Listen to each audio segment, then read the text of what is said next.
9 नवंबर 971 को जन्म हुआ एक ऐसे इंसान का जो एक धर्म के लिए रक्षक दूसरे धर्म के लिए भक्षक था, जिसने अपने धर्म का प्रचार प्रसार करने के लिए दूसरे धर्म के लोगों के गले इसलिए काट दिए और उनके प्रार्थना स्थलों को इसलिए बर्बाद कर दिया क्योंकि वह सभी उसके धर्म को मानने से इनकार कर रहे थे। हम बात कर रहे हैं महमूद गजनवी के बारे में कि भारत में महमूद गजनवी ने किस तरह क्रूरता फैलाई, उसने किस तरह नरसंहार किया बस इस्लाम को मनवाने और लूट मार करने के लिए। मगर उससे भी बड़ी बात, आखिर महमूद भारत को लूटने में सफल क्यों रहा, हम सब जानेंगे इस वीडियो में। तो दोस्तों, उस समय देश में क्या कमियां थीं जिसकी वजह से भारत पर हजारों आक्रमण हुए, तो वीडियो के साथ अंत तक बने रहें। इस्लाम को मानने वालों में से भारत पर सबसे पहले अरबों ने आक्रमण किया, पर वह स्थायी शासन स्थापित न कर सकें। खलीफाओं की अय्यासियों के चलते इस्लाम का नेतृत्व अरबों के हाथों से चला गया, फिर वह ईरानियों के हाथों से तुर्कों के हाथों में चला गया, जिन्होंने उसका विस्तार किया। तुर्क अरब और ईरानियों से अलग थे, उनमें ना तो अरबों जैसी समझदारी और ना ही ईरानियों जैसी सुसभ्यता थी, तो बस वह तलवार के सहारे क्रूरता। तुर्कों के मंगोल से दूर के संबंध थे। इस्लाम के नए अनुयायी होने के कारण वे बहुत ही धर्मांध थे और यही धर्मांधता गजनवी में देखी जाती है। महमूद गजनवी के नाना अलाउद्दीन के समय से ही भारत के समीपवर्ती राजा जयपाल से युद्ध होते रहते थे। 963 में अलाउद्दीन की मृत्यु के बाद अलाउद्दीन के बेटे वह सेनापति जो उसके गद्दी पर अधिकार किए हुए थे, उनकी मृत्यु के पश्चात उसके एक गुलाम पिराई ने गद्दी पर अधिकार कर लिया। पिराई अयोग्य था। उसी समय हिंदू शाही राजा जयपाल ने अपने पुत्र के नेतृत्व में एक सेना गजनी पर आक्रमण करने के लिए भेजी। सुबुद्दीन ने उस हिंदू शाही सेना पर अचानक आक्रमण करके उसे परास्त कर दिया, जिससे उसके सम्मान में वृद्धि हुई। सुबुद्दीन अलाउद्दीन का गुलाम था जो बाद में उसका दामाद बना। 977 में सुबुद्दीन ने गद्दी पर अपना अधिकार कर लिया। सुबुद्दीन महमूद गजनवी का पिता था। सुबुद्दीन और राजा जयपाल के बीच कई युद्ध हुए, पर राजा जयपाल को हार का सामना करना पड़ा, जिससे सुबुद्दीन की अधीनता स्वीकार करने पर विवश होना पड़ा। 997 में सुबुद्दीन की मृत्यु के समय महमूद से उसके अच्छे संबंध न होने से सुबुद्दीन ने अपने छोटे बेटे इस्माइल को अपना उत्तराधिकारी चुना। सुबुद्दीन की मृत्यु के बाद अमीरों ने इस्माइल को गद्दी पर बैठाया, पर महमूद को यह मंजूर नहीं था।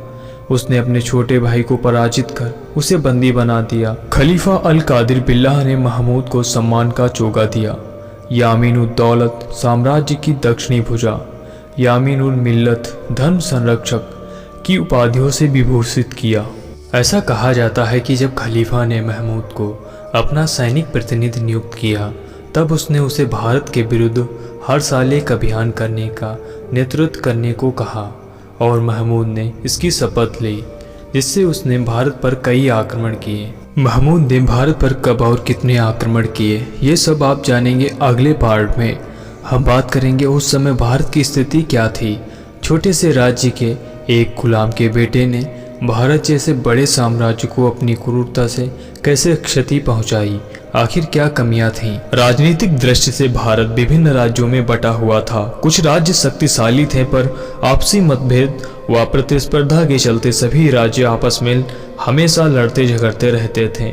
मुल्तान और सिंध में 2 मुसलमानी राज्य थे। ब्राह्मण हिंदू शाही राज्य चिनाब नदी से हिंदू कुश पर्वतमाला तक फैला हुआ था।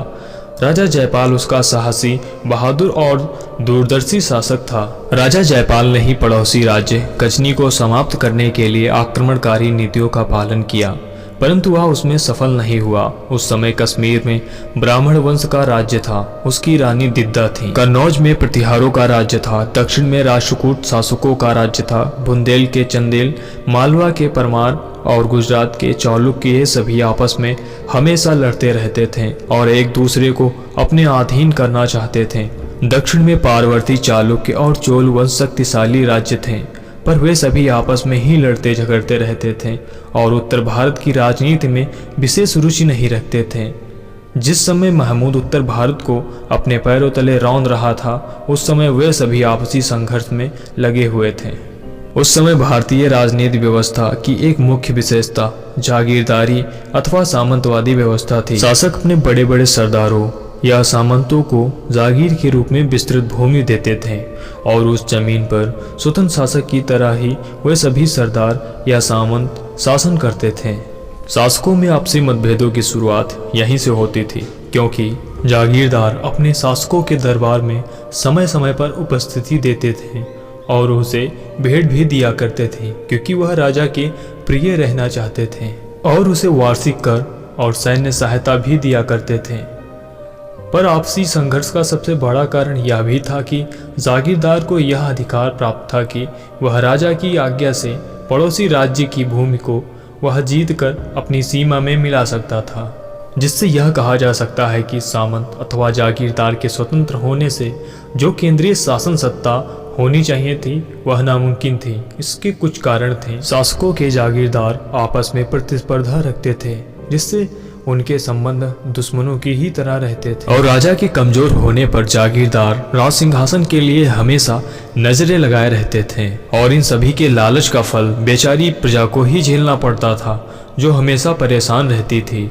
ये इतने विलासी थे कि जो सामंत राजा का प्रिय होता था वह राजा के दरबार में हमेशा बना रहता था और अपनी जागीर को अपने अधीन सामंतों में बांट दिया करते थे, और वे अधीन सामंत भी अपने अधीन सामंतों में बांट दिया करते थे। इस क्रम में सामंतों और अधीन सामंतों की कई श्रेणियां हो जाती थीं, और इनमें से प्रत्येक सामंत अपने अधीन सामंतों से निश्चित वार्षिक कर लिया करता था, और इन सभी को ज्यादा से ज्यादा धन का लालच रहता था, जिसका बिल किसानों पर ही फोड़ा जाता था। इस व्यवस्था से कहा जा सकता है कि सभी अपने बारे में ही सोचते थे, न कि देश के बारे में। सामाजिक और धार्मिक दृष्टि से भारत की दशा बहुत दयनीय थी। समाज जाति व उपजातियों में बटा हुआ था। मुख्य रूप से 4 वर्ण होते थे: ब्राह्मण, क्षत्रिय, वैश्य और शूद्र, जिन्हें अत्यंज भी कहा जाता था। इनमें किसी प्रकार का सांस्कृतिक रीति रिवाज नहीं होता था। इन्हें समाज से दूर रखा जाता था और इन्हें अछूतों की नज़र से देखा जाता था। समाज से इन्हें किसी प्रकार का सम्मान नहीं मिलता था और न ही किसी प्रकार की शिक्षा। अगर कोई अत्यंज किसी प्रकार की शिक्षा या ग्रंथों को पढ़ने की कोशिश करता तो उसकी जबान काट ली जाती थी। ब्राह्मण और क्षत्रिय ही शासन सत्ता संभाल सकते थे, पर कुछ ही ब्राह्मण शासन करते थे। वैश्य व्यापार और किसानी में ही रह सकते थे, और शूद्रों को साफ सफाई और गुलामी में समाज से दूर रखा जाता था, और बचे क्षत्रिय ही शासन कर सकते थे। इसी निरंकुशता के चलते भारत का वो बड़ा जनसमूह अपने कार्य कौशल से वंचित रखा गया। क्षत्रिय सिर्फ अपने स्वार्थ के लिए आपस में लड़ते रहते थे। इसी कारण उनमें बाहर के खतरों से भारत को बचाने का सामर्थ्य नहीं था। उस समय हिंदू और बौद्ध धर्म में अनेक बुराइयां फैल चुकी थीं। स्त्रियों की दशा गिरती जा रही थी। धर्म का उच्च वर्ग भी नीचे कार्य करने लगा था, जैसे वैश्यवृत्ति, जुआ, सुरापान। भारत भोग विलासाओं का और राष्ट्रभक्ति की कमियों और गुलामों का एक द्वीप बन चुका था। इन सभी के अलावा अनेक बुराइयों के कारण ही मुस्लिमों ने भारत को इतनी क्षति पहुंचाई।